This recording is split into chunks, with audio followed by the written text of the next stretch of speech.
Ito, ang latest weather update. Alamin ang pinakasariwang ulat panahon ngayon dito sa Information TV Educational Channel. Huli natin namataan yung binomonitor nating tropical storm na may international name na Bebinka sa layong 1,435 kilometers silangan, hilagang silangan na extreme northern Luzon. Ito ay may taglay na lakas ng hangin umaabot sa 85 kilometers per hour malapit sa gitna at pabugso na umaabot sa 105 kilometers per hour. Pa-northwestward po ang pagkilo sa bilis na 35 kilometers per hour. At kung may kita nga ho natin sa ating satellite imagery, nasa northeastern boundary na ho ito na ating PAR at inaasahan natin na papasok na ating area of responsibility ngayong gabi at tatawagin po natin na bagyong C4D.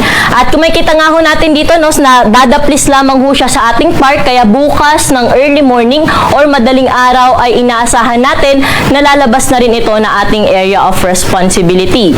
Bagamat malayo at wala itong direkta epekto sa ating Philippine landmass, ay patuloy naman ho nitong na-enhance o napapalakas yung southwest monsoon o habagat na magdudulot ngayong gabi ng mga bugso-bugsong malakas na mga pag-ulan sa may bahagi po ito ng Mimaropa, Western Visayas, Negros Island region at sa may western section ng Mindanao. Kaya pinag-iingat po natin yung ating mga kababayan sa banta ng pagbaha at mga pagguho ng lupa. Dito naman po sa atin sa Metro Manila, pati na rin sa ibang bahagi pa ng ating bansa, inaasahan natin na ngayong gabi ay magiging maulap po yung ating kalangitan at mataas po ang tsansa ng mga kalat-kalat na mga pag-ulan, mga pagkidlat at pagkulog.